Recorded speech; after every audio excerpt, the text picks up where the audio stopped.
নমস্কার, আমি রিঙ্কু। কেমন আছেন আপনারা সবাই? আশা করছি আপনারা সবাই ভালো আছেন। আপনাদের ভালোবাসায় আমার পরিবারও সবাই খুব ভালো আছে। আরএস ফ্যামিলির সুন্দর আরও একটি ব্লগে আপনাদের সকলকে অনেক অনেক স্বাগত আর ভালোবাসা জানাই। আজকে হচ্ছে সানডে, তার উপরে হাজব্যান্ড বাড়িতে আছে।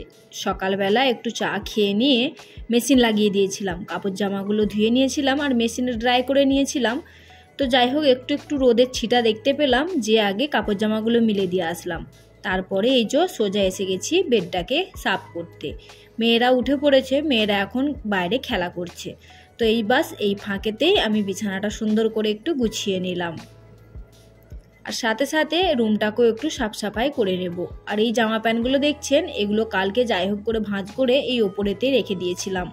তার কারণ কালকে শনিবার ছিল, কালকে তো মার্কেটে যাওয়ার ছিল।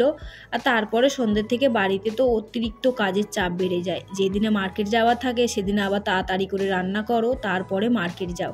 তা না হলে মার্কেট থেকে এসে কিন্তু এই ঠান্ডাতে আর রান্নাবান্না করতে ইচ্ছা করে না, সেই জন্য।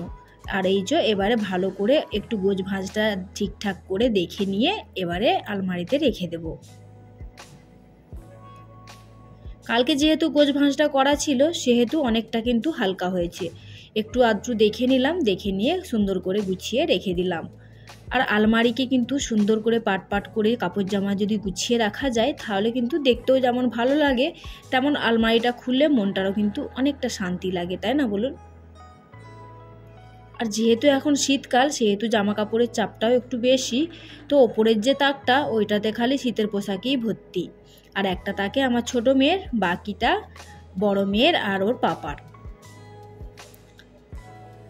আর এই তো সাথে সাথে ড্রেসিং টেবিলটাকেও একটু ভালো করে সুন্দর করে পরিষ্কার করে নিচ্ছি। যদিও ধুলো ময়লা সেরকম একটা পড়ে না, তবুও রোজে রোজ একটু করে হাত লাগিয়ে দিলে কি হয়, একবারে আমাদেরকে অনেকটা চাপ নিয়ে কাজটা করতে হয় না। ওই যে মাঝখানে দুদিন শরীর খারাপ হয়েছিল, যে 4 দিন পরে আমি সাফ সাফাই করছিলাম, আমাকে এত বিরক্ত লাগছিল।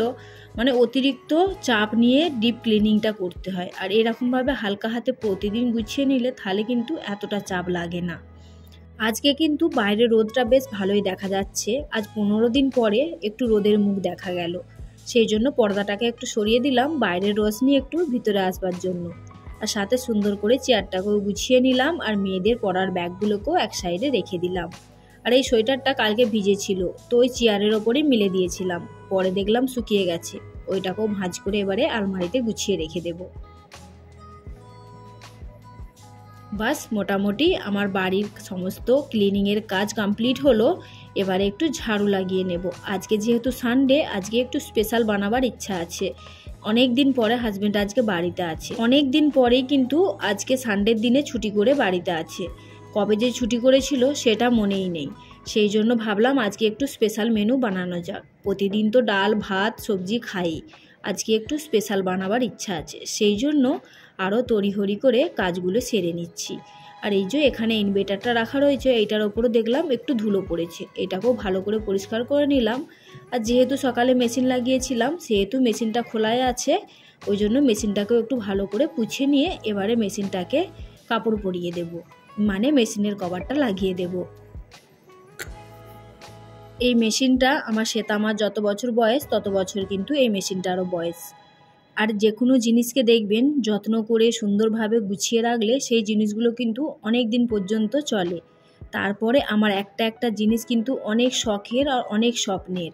আবার যেহেতু মধ্যবিত্ত পরিবার সেহেতু কিন্তু একবারে তো কোনো জিনিস কেনা যায় না, একটু একটু করে একটা জিনিসের জন্য কতদিন ধরে ভাবতে হয়, অনেক দিন ধরে পয়সা জমাতে হয়, তারপরে যে কোনো জিনিস করি। সেই জিনিসের ওপরে কেউ যদি কুদৃষ্টি দেয় সেখানে কতটা খারাপ লাগে বলুন তো। বেশ কয়েকজন মানুষ আছে যারা আমার কোনো উন্নতি দেখতে পারে না, হয়তো তারা প্রকাশ্য করে না, কিন্তু তাদের মতিগতি মনোভাব দেখে বোঝা যায়। সত্যি কথা বলতে 2019-এ আমরা এই জায়গাটা নিয়েছিলাম, তারপর থেকেই কিন্তু আমাদের জীবনে উলটপালট শুরু হয়ে যায়। আজকে কথাগুলো আপনাদেরকে বলছি তার কারণ মনে আমার সত্যি অনেকটা আঘাত পেয়েছি কারোর কিছু কিছু কথা শুনে।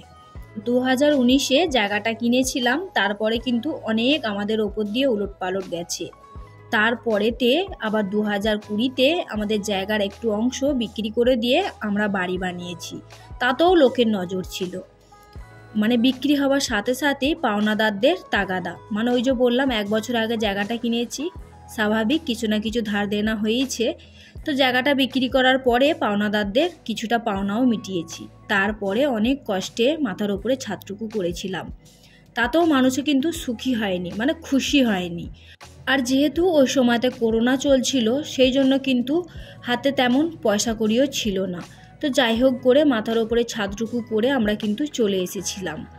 সেই বছর ছিল প্রচণ্ড ঠান্ডা, আর অক্টোবর মাসে আমরা এসেছিলাম। নতুন বাড়ি, বুঝতেই পাচ্ছেন, তখন শ্বেতামার বয়স আমার 6 মাস। কি কষ্টে যে আমরা দিন কাটিয়েছি সেটা ভগবান ছাড়া কেউ জানে না। হয়তো আমরা আমাদের জ্ঞানেতে কোনো পাপ কাজ করিনি, সেই জন্য হয়তো ভগবানের নজরটা আমাদের ওপরে সোজা আছে বা সোজা থাকবে। সেই জন্যই আমরা কিন্তু আজকে ঠিকঠাক আছি। আমরা বলতে আমার ওই শ্বেতামা, ও তো অনেক ছোট ছিল না, নতুন বাড়ির জন্য ওর কিন্তু অনেক ক্ষতি হতে পারতো। তো যাই হোক, ভগবানের কৃপায় আমরা তো সবাই খুবই ভালো আছি এখন। তারপরে আমরা ওই নতুন বাড়িতে চলে আসি, কিন্তু আমাদের সিঁড়ি ঘর বা সিঁড়ির ছাদ বা গেট কিছুই লাগানো ছিল না। সত্যি বলছি আপনাদের, ওই যে বলছি না, তখন আমি যদি ইউটিউব চ্যানেলে থাকতাম তাহলে আমরা কী অবস্থায় এসেছিলাম সেটা আপনাদের সামনে তুলে ধরতে পারতাম, কিন্তু তখন তো আর ইউটিউব চ্যানেল খোলা থাকেনি। তো সেই সময়তে যারা নিজের লোক, যারা এইখানে আমাদের পাশাপাশি থাকেন, তারাও কিন্তু ধীরে ধীরে দূরে সরে গেছিলো। তার কারণ যদি তাদের কাছ থেকে কিছু চেয়ে নিই, সেই জন্য অনেক বড় বড় তাদের জীবনেও ঘটনা ঘটেছে, সেগুলো কিন্তু তারা আমাদেরকে জানায়নি। যখন বুঝেছে আমাদের প্রয়োজন, আমাদেরকে দরকার, তখন জানিয়েছে, তার আগে কিন্তু জানায়নি। আমাদেরকে লোক প্রয়োজনে কিন্তু ইউজ করে, আমরা কিন্তু কাউকে প্রয়োজনে মানে ভুলভাবে ইউজ করি না। আমরা আমাদের সুখেতে সবাইকে ডাকি, দুঃখেতে একপালকে না ডাকি, কিন্তু সুখেতে আমরা ডাকি। আর ওই যে বললাম, সাহায্য করার ভয়ে সবাই কিন্তু পেছু হটে গেছিল।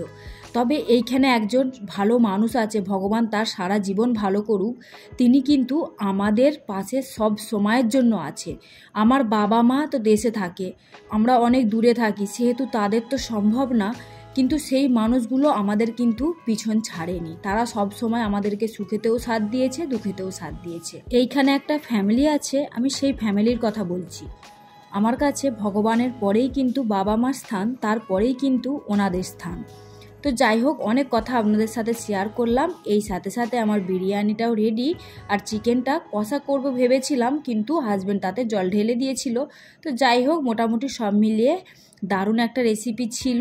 টেস্ট করেছি, খেয়েছি, তারপরে যেহেতু ভয়েস ওভারটা দিচ্ছি সেই জন্য আপনাদেরকে বলতে পারলাম।